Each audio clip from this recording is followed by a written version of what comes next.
Здравствуйте, Здравствуйте. Безопасность дорожного движения. Отделение технического надзора. Старший лейтенант Япаров ТВ.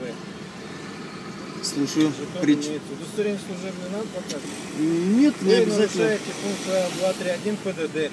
То есть вы, как водитель транспортного средства, перед выездом должны были проверить исправность своего транспортного средства. То есть запрещается эксплуатация при неисправности, которые предусмотрены основным положением по допуску транспортных средств к эксплуатации, предусмотрены правила дорожного движения. Постановлением правительства номер 720 технический регламент о безопасности колесных транспортных средств.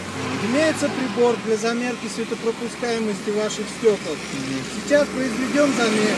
Если вы не согласны, то мы пригласим двух понятых. В присутствии двух понятых замерим ваши стекла. Я вас понял. Вы знаете, когда я тонировку сниму? Сейчас, знаете, когда я тонировку сниму? Сейчас вам расскажу.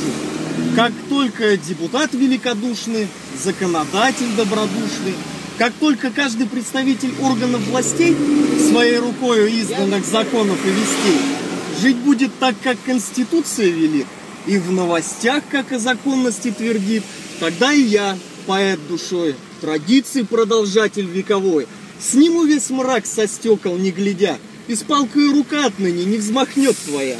Ну а пока слуга народа сытый, по кругу пленкой вклеен он, душой своей совсем не мыты, с ухмылкой шлет людей всех вон. Пока на изданный собой уже плюет закон, а мне твердит для всех, как важен он, под пение путан доволен сей лжебарон, народным златом весь оплачен праздный звон. И вот отсюда исходя, тонирован останусь я, и можешь мне сказать, что нужно всем себя начать. Уж начал я давно, ни вор и ни мажор, и что лет 25 уже прошло, да?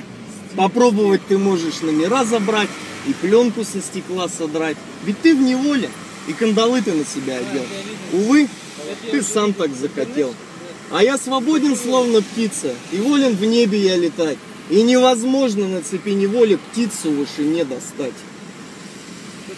Все? У вас поэма закончилась? Вы в соответствии с